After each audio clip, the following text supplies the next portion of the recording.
کون تھا وہ پشتون رہنما جسے خان شہید اور بابائے صحافت کہا جاتا ہے؟ وہ کون سا لیڈر تھا جس نے اپنی زندگی کے 33 سال جیلوں میں گزارے مگر اپنی نظریات پر سمجھوتا نہ کیا؟ بلوچستان میں صحافت کی بنیاد کس نے رکھی اور پہلا اخبار استقلال کیوں جاری کیا؟ 1 یونٹ اسکیم کے خلاف آواز بلند کرنے والا پہلا رہنما کون تھا؟ آج ہم آپ کو ان سب کی تفصیلات اسی ڈاکومنٹری میں بتانے والے ہیں۔ 7 جولائی 1907 کو ضلع قلعہ عبداللہ آیت اللہ کریس کے گاؤں میں ایک ایسے بچے نے آنکھ کھولی جس نے آگے چل کر سیاست اور صحافت کا رخ بدل دیا۔ یہ تھے خان عبدالصمد خان اچکزئی، جسے بعد میں تاریخ میں خان شہید اور بابا صحافت کے نام سے یاد کیا گیا۔ اچکزئی قبیلے سے تعلق رکھنے والے اس بچے نے کم عمری میں ہی شعور اور تعلیم کا رخ اپنایا، جیسے کہ انگریز مورخ آلڈریو اسمتھ اپنی کتاب دی ٹرائبل پالیٹکس آف بلوچستان میں لکھتے ہیں کہ عبدالصمد خان اچکزئی قلعہ عبداللہ میں ایک ایسا نوجوان بندہ تھا جنہیں انگریز ایک خطرناک باغی کے طور پر دیکھتے تھے، اور وہ یہ بھی لکھتے ہیں کہ عبدالصمد خان اچکزئی کی سوچ کم عمری میں ہی باقی پشتون نوجوانوں سے کافی مختلف تھی۔ 1930 میں خان شہید کو پہلی مرتبہ گرفتار کر دیا گیا۔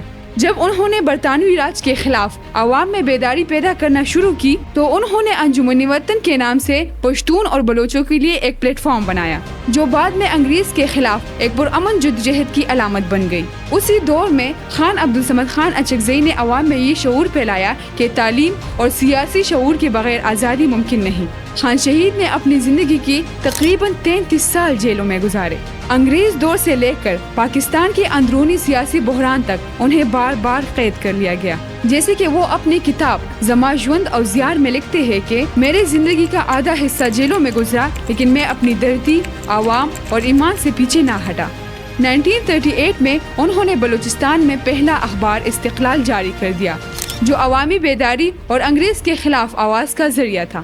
1939 دی گیزٹ آف بلوچستان میں درج ہے کہ اس اخبار کو کئی دفعہ بند کر دیا گیا کیونکہ یہ اخبار اس وقت کے حکومت کے خلاف ایک مضبوط آواز بن چکا تھا۔ برصغیر کی تقسیم کے بعد خان عبدالصمد خان اچکزئی نے اپنی تحریک پختون روڈ یعنی پشتون بردرہوڈ کی بنیاد رکھی۔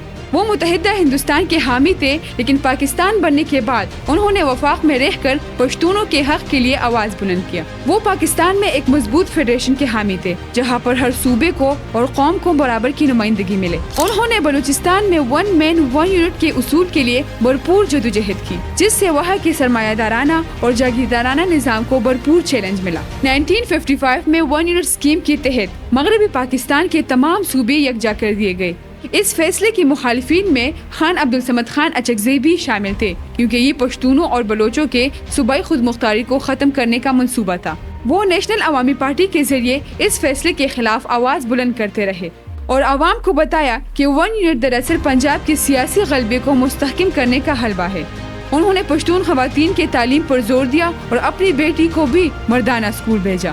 وہ کہتے تھے کہ تعلیم کے بغیر کبھی پشتون قوم خوشحال نہیں ہو سکتی۔ 2 دسمبر 1973 کو خان عبدالصمد خان اچکزئی کو کوئٹہ میں ان کے گھر میں ہی ایک بم دھماکے میں شہید کر دیا گیا۔ ان کی شہادت کے بعد پشتون سیاست میں ایک بڑا خلا پیدا ہوا، جس کے بعد اس کے بیٹے محمود خان اچکزئی نے اپنے والد کی نظریات کو آگے بڑھانے کا وعدہ کیا، اور آج بھی پشتونخوا ملی عوامی پارٹی میں ان کی نظریات زندہ ہے۔